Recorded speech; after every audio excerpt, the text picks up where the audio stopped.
미국 대사관 지킴이 시민들의 행동 1126일 되는 날입니다. 어제 기시다 일본 총리와 윤석열 대통령의 정상회담, 상식 있는 국민이 봤을 때는 성공적이었습니다. 12년 만에 양국 정치 지도자가 만나서 양국의 정치 현안을 논할 수 있는 자리를 만들었던 그 하나만으로도 대단한 진전이었고 발전이었고 변화였습니다. 기시다 총리는 우리 한국과 한국 국민들에게 100% 마음에 드는 그런 행동은 못했다 할지라도 오부치 전 내각의 정치 선배들의 한일 관계의 우호적이고 발전적인 그런 발언에 대해서 개성 성계한다. 그리고 나는 강제징용으로 가서 여러 가지 피해를 입은 부분들에 대해서 마음 아프게 생각한다. 나름대로 진보된 모습을 보였습니다. 그리고 한일 관계에 오늘은 의원연맹 여야 의원들과의 또 만남을 통하고 해서 이제 일본으로 돌아갈 예정인데, 윤석열 대통령이 G7 정상회담으로 이제 일본에 또 방문을 하면은 히로시마 원폭 기념관이 있고 기념비가 있습니다. 거기에 우리 한국인 원폭 희생자 기념비가 있는데 그것도 함께 참배하러 가겠다.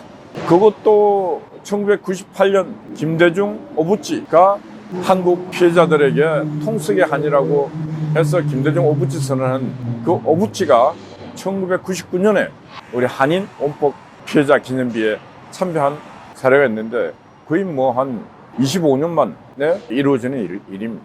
이런 모든 것들을 놓고 보면은 스텝 바이 스텝으로 상당히 발전적으로 진보하고 있고, 한일 정치 회담은 아주 성공적으로 하고 있다. 윤석열 대통령이 문재인처럼 시류에 편승해서 기회만 보고 있고 여론만 보고 있고 했더라면은 일어날 수 없는 일입니다. 그 일본의 총리도 굳이 한국에 올 필요도 없습니다. 그러나 윤석열 대통령이 선제적으로 여러 가지 발언을 하다 보니까 일본도 야, 이렇게 하다 외교적으로 고립되지 않겠는가? 우리도 역할을 하자. 그래서 일본 총리가 한국을 오면서 여러 가지 이제 한일 관계의 변화도 일어나고 있는 중입니다.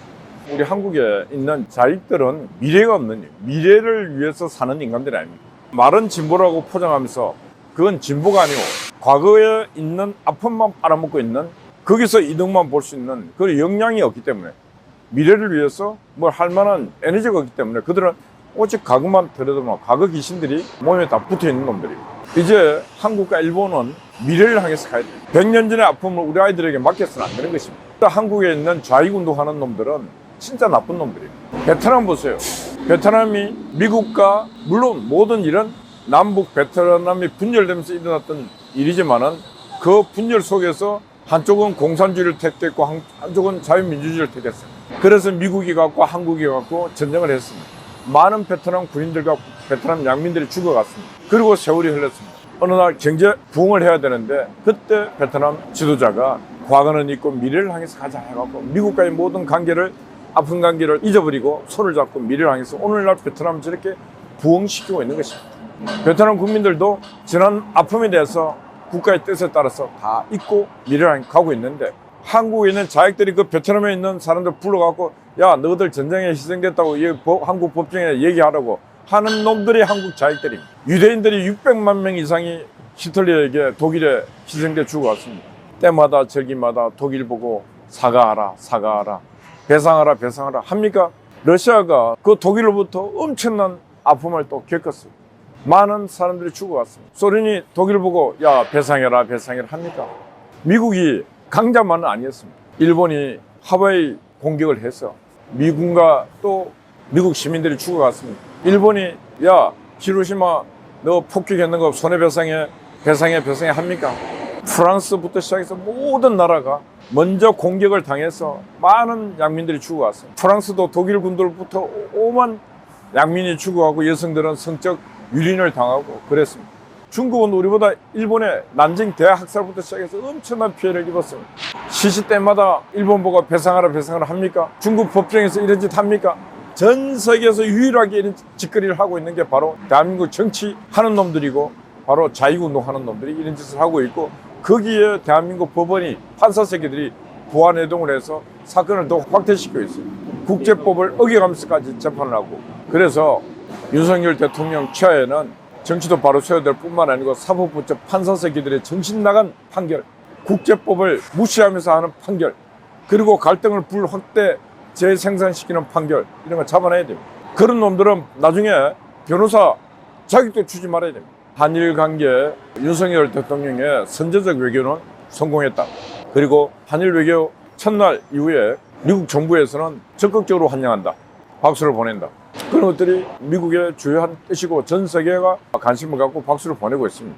한국은 외교적인 위상이 지금 국제적으로 높아가고 있습니다. 그런 부분에서 윤석열 대통령의 정치 수련 상당히 높은 방향으로 잘 진보하고 있고, 어제 회담에서 기자들에게 질의응답하는 것도 아주 능숙하게 잘 답변하고 안정된 모습을 보였습니다. 지난번 미국 순방 갔다 오고 지지율도 좀 올라가고 있고 어두운 속에서 희망이 보이고 있습니다. 요즘 뭐 김남국의 코인 60억, 나이도 어린 놈이 배지 달고 있지만 국민을 속여도 이만저만 지금 속이고 있지 않습니까? 자기는 돈이 없어갖고 호텔에서 못 자고 모텔에서 자고 라면만 먹고, 그런 놈들이 국회의원 하고 있고 국민을 기망하고 국민에게 사기치고, 그 나이 어린 놈이 60억이 어디 생기겠습니까? 60억이 뭐야, 곽상도 아들 50억 받아 감옥 보냈잖아요. 김남국이도 감옥을 보내야지. 그 돈 출처가 60억이라는 돈이 하늘에 떨어졌습니까? 이재명이가 줬습니까? 검찰은 철저하게 수사를 해서 김남국만 그런 짓 했겠습니까? 아마 코인을 합법화 시키고 해서 문재인 정부 5년 동안에 국회의원들 중에 코인 안 갖고 있는 인간 거의 없을 겁니다. 그리고 아니 국회의원 될 때 재산이 8억이었는데 무슨 놈의 저 재산이 늘어나 16억이나 됩니까? 국회의원을 하면은 재산이 늘어날 수 없잖아요. 국회의원 해가고 재산 저렇게 늘어나는 경우가 없다니까. 김남국을 철저하게 조사해서 재산이 어떻게 그렇게 늘었는지, 그리고 코인의 60억 코인은 어떻게 누구에게로 받았는지, 지가 샀다면 무슨 돈으로 샀는지, 그리고 그 60억 코인을 매각해서 그 자금은 어디로 갔는지 철저하게 수사해서 김남국을 보내야 됩니다. 민주당은 지금 김남국 같은 인간이 너무 많아요.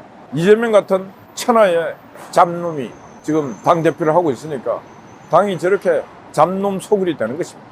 민주당 안에도 이상민 국회의원 같으면 얼마나 정직하고, 신체는 부자유스럽지만 그분이 가장 정상적인 정치인이요, 어른으로서 어디 나와서 패널로 나와서 말씀하시는 것도, 그런 사람, 그런 정치인들만 있다면 대한민국 얼마나 행복하겠습니까? 어떻게 천하의 도둑놈, 천하의 무능한 놈, 그런 놈들만 국회 다 공천을 줘갖고 국회가 저렇게 국민의 걱정거리를 되게 만들고, 한심한 어느 날 반드시 이런 부분은 심판받고 벌받을 날이 저는 분명히 있으리라 보고 있습니다. 민심이 천심이라 그랬습니다. 민심을 거역한 모든 역대 정권은 다 망했습니다. 모든 역대 정치인들도 다 망했습니다. 지금 민심을 완전히 개차반으로 만들고 우습게 만들고 있는 이 한국의 정치인들은 반드시 어느 날 천벌받을 날이 있을 줄 저는 그렇게 확신합니다. 또 한 주가 시작됐습니다. 한 주 잘 보내시고, 오늘 아침 바람이 그래도 약간 쌀쌀합니다. 그럼에도 불구하고 지금 봄이 왔고 이제 여름을 향해서 가고 있습니다. 여러분 희망을 가지시고 파이팅 합시다. 어젯밤에는 종창화재가 건물을 썼습니다.